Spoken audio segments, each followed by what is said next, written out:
Hop, assalomu alaykum, hurmatli aziz talabalar va kanalimiz kuzatuvchilari. Sizlar bilan bugundan e'tiboran haftaning har shanba kunlari e, tarix fanidan ma'lumotlarni va darsliklarni birga o'qib boramiz inshaalloh. Bugun darsimizning kirish qismi hisoblanadi, dehqonjasi hisoblanadi. Bugun tarix faniga qisqacha tavsiflar bilan tanishamiz va bu haqidagi ma'lumotlar bilan o'rtoqlashamiz, xudo xolasa. Xo'p, tarix o'zi nima va undan biz nima o'rganamiz? Tarix so'zining ma'nosi o'zi nima?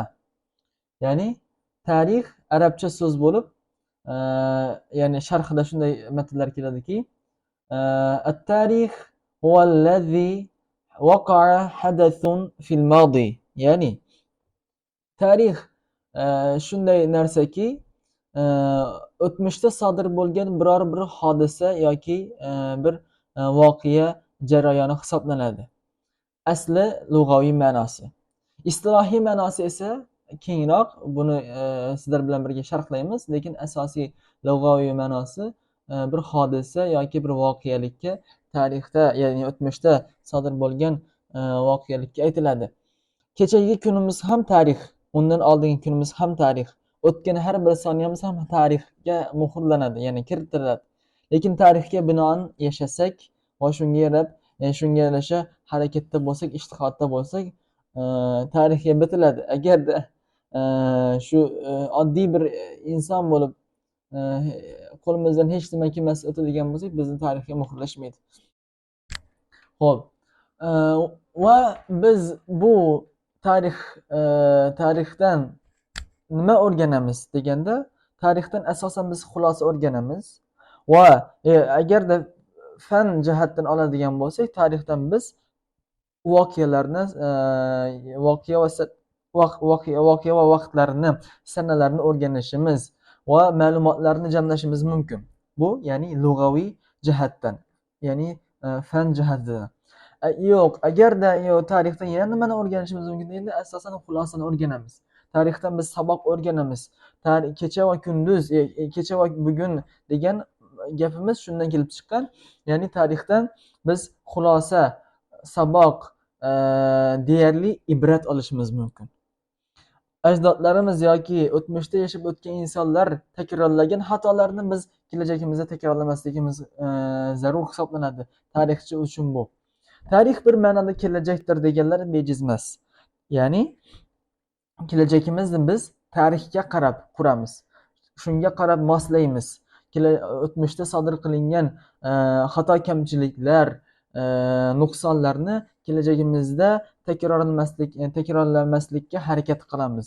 Va buni orqasidan biz katta zafarlarga, katta maqsadlarimizga erishishimiz mumkin. Qachonki xulosa qilsak, ibrat olsak, saboq oladigan bo'lsak. Tarixi bor millatning, tarixi bor mamlakatning yoki bir davlatning kelajagi bor deydilar. Yoki taraqqiyoti, haqiqiy ilm fanda mavj urishlari bor deydilar. Buning asl sababi mana shu gaplardan xulosadir. Ya'ni asosan bizning tariximiz O'rta Osiyo, Turon, Turkiston yurtlarining, turkiy millatlarning tarixlari juda chuqur. Albatta, Xudoga shukrki, bizni tariximizdek tarix juda kam. Ya'ni bizni millatimiz, asli urug'imiz, jamiyatimiz, biz qilgan ishlar, bizni ajdodlarimizning, ota bobolarimiz, ajdodu jaddodlarimizning qilgan ma'naviy va madaniy yuksalishlari, ular qilgan, qurdirgan bo'lsin, qilgan bo'lsin, hissa qo'shgan ishlari, diniy diyonat, ilm va ma'rifat, taraqqiyot, ezgulik har bir ishda o'ziga yarasha nimalari bor. Ya'ni his, nima deydi uni? Ya'ni qo'shgan bir yaxshi amallari bor. Tutib qoldim, uzr, buni aytib bilmaysizlar, kelmay qoldi. Xo'p. Keyingi slaydga o'tadigan bo'lsak, tarixning asl maqsadi nima? Tarixning asl maqsadi bizni kelajagimizda olgan ibratlarimizga yarasha maqsad va vazifa qo'ya olishimiz. Mana tarixning asl maqsadi. Ya'ni bizga maqsad va talant, e'tibor va vazifa bera oladigan fan faqatgina tarix hisoblanadi.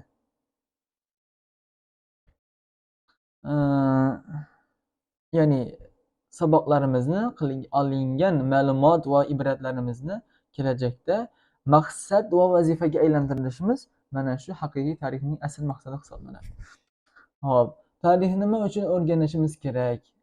Boya aytib o'tganimizdek, tarixni nima uchun o'rganar ekanmiz? Maqsad va vazifalarimizni belgilashimiz, xulosa qilishimiz, saboq va ibrat olishimiz, va ma'lumotlarga ega bo'lishimiz va doim va shunga yarasha yashashimiz. Mana shu haqiqiy tarixdan oladigan nimamiz, dehqonchasimiz, kichkina aytganda haqiqiy xulosamiz. Xulosatul kalom shuki, tarixni o'rganishimiz har bir turk millati uchun, har bir o'zini turkiy millatga mansub deb biluvchi uchun va asosan O'rta Osiyo, haqiqiy Turkiston elining farzandiman degan insonlar uchun tarix kerakdir. Tarixi bor millatning o'zligi, kelajagi bor dedik va tarixi bor shaxsning, millatning, urug'ning, jamiyatning, davlatning, mamlakatning haqiqatda kelajakdagi taraqqiyoti, ayni o'sa bilishi, ya'ni maqsadlari va vazifalari qarab shunga yarasha yashashi oson bo'ladi. Va buning uchun albatta biz tarix faniga va tarixga ehtiyojimiz seziladi. Xo'p, bizning xulosamiz hozircha, ya'ni tarixdan ibrat olishimiz va buni yaxshi o'rganishimiz, kimligimizni bilishimiz. Ya'ni bizning domlamiz aytadiki, tarixini bilgan inson o'zligini aniq biladi derdilar. Ya'ni ayniqsa bizning tariximiz, o'zimizni o'zlik tariximiz. Tarixga nazar solsangiz, Turkiston, Turon millatlari, turkiy millatlarning tarixini biladigan bo'lsak, men shunday insonlarning avlodi ekanman, shunday insonlar meni ajdadim ekan degan his tuyg'u ila biz har bir vazifa maqsadimizni belgilay olishimiz mana shundan kelib chiqadi. Xo'p, bugungi nimamiz, suhbatimiz shundan iborat. Xudo xohlasa, keyingi darslarda ko'rishguncha xayr deb qolamiz.